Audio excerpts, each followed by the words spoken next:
I am asking two government where is this oil? কেন সেই এই মোটরসাইকেল ম্যাক্সিমাম অকটেনে চলে, গাড়ি অকটেনে চলে, তাহলে তাহলে কেন অকটেনের সংকট?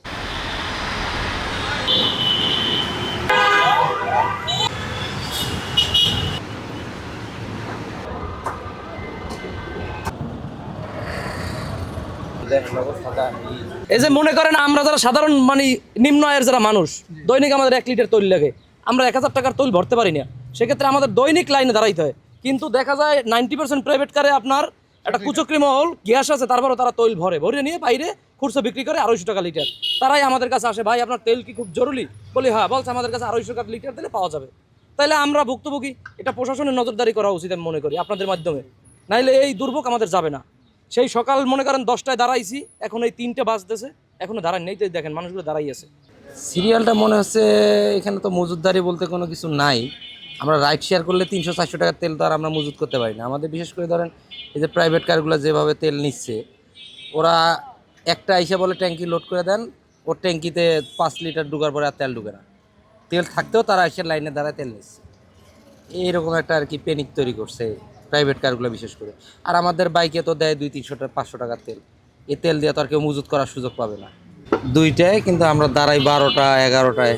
মিনিমাম 3 ঘন্টা আগে আসলে তাও 3-4 ঘন্টার ভিতরে সিরিয়াল পাওয়া যায়। যেহেতু আমাদের নিজস্ব প্রোডাকশন অকটেন, এবং যেহেতু অকটেনের খরচও বাড়ার কথা না, যেহেতু যেহেতু আমাদের পরিবহন খরচও বাড়ে নাই, যেহেতু এবং আপনার এখন পর্যন্ত বাড়ে নাই, সরকার ভর্তুকি দিচ্ছে, তারেক রহমান সাহেব আমাদের মাননীয় প্রধানমন্ত্রী ভর্তুকি দিচ্ছে, এবং কর্মকর্তা কর্মচারীদের আপনার এরকম না যে বেতনও বৃদ্ধি পাইছে, যে কিংবা আপনার প্রোডাকশন খরচ বাড়ছে, নতুন মেশিনারি, নতুন প্ল্যান্ট, এভরিথিং ইজ ওল্ড।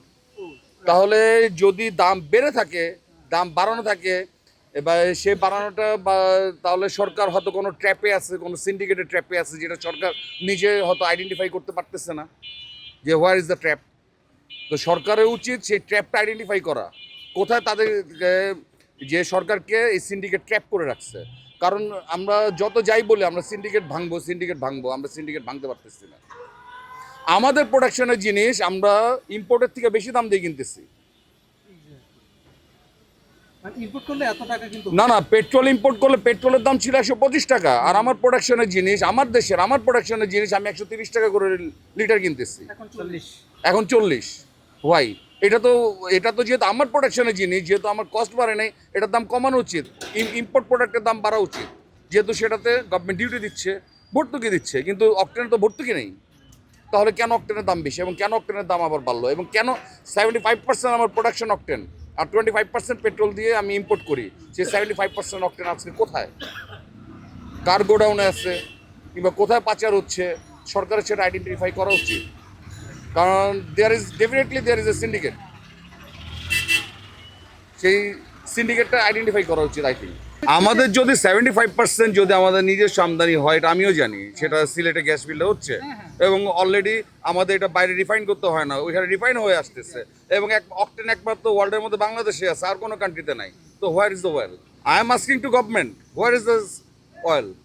কেন সেই এই মোটরসাইকেল ম্যাক্সিমাম অকটেনে চলে, গাড়ি অকটেনে চলে, তাহলে কেন অকটেনের সংকট? যেহেতু গভর্নমেন্ট আপনার প্রোডাকশন করতেছে এবং পেট্রোল ইম্পোর্ট করতেছে, এবং অকটেনের দাম পেট্রোলের থেকে বেশি, গভর্নমেন্ট পেট্রোল থেকে অকটেনের দাম বেশি নিচ্ছে, নিজস্ব প্রোডাকশনের জিনিস, তারপরও সেটাকে কেন সংকট?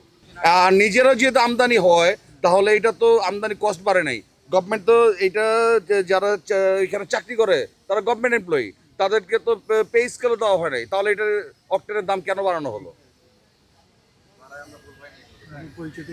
যে আমি একজন সরকারি কর্মচারী, আমার নাম এ কে মামুনুর রশিদ, আমি পিডব্লিউডিতে আছি।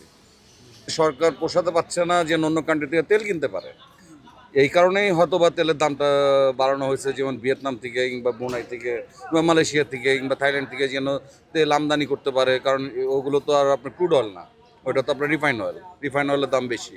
এই কারণে হয়তো গভর্নমেন্ট তার কস্ট এক্সপেন্স পোষানোর জন্য তেলের দামটা বাড়ানো হয়েছে। তো এই প্ল্যান তো হয়তো গভর্নমেন্ট আরও আগের থেকে করতেছে, এখন যেহেতু আজকের থেকে এটা কার্যকর হয়েছে, তার মানে অলরেডি তেল আসছে, যেহেতু আজকের থেকে এই দামটা বৃদ্ধি করা হয়েছে।